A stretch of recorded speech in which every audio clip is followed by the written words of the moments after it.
if you are totally comfortable with the idea, the dust that came off from these explosions is finer than anything that's ever been recorded from what I've heard.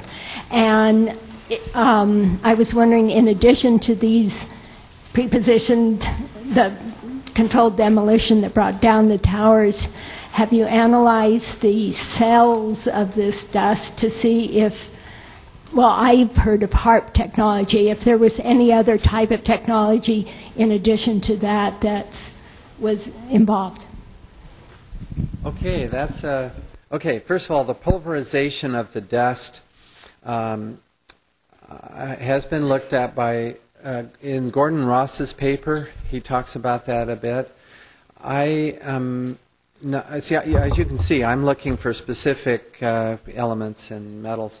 And the pulverization size, I don't have a great deal of comment. I remember Tom Cahill at UC Davis mentioned that the particulates coming off, this is now after a collapse, he's looking at those, were very small, abnormally shifted, in other words, towards the fine particulates.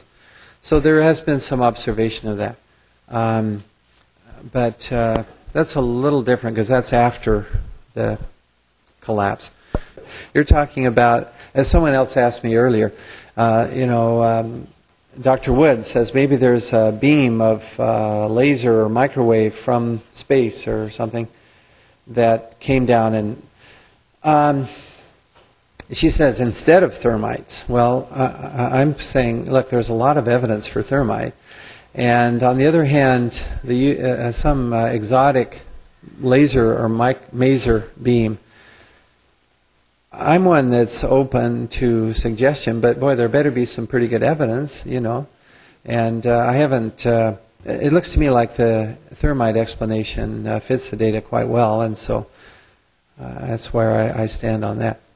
But plus the fact that it takes a lot of energy. If you're sending a beam of laser from space, you've got to have an enormous energy source in space to do that. And that's been looked at. It's tough. It's a tough problem. It's almost ruled out there. I don't think we have such a weapon. Thank goodness. Okay. I've looked at her side. We have another question here, so you can carry on your conversation with Dr. Jones after the session, and you can debate with him at that point. Yeah, I do have one quickie, though, on that. She also talks at her side about, look, the calculations need to be done more. But the other thing is the cars, which I talked about, those look very much like thermite for the reasons I explained. She says that's a laser beam hitting things, or a maser.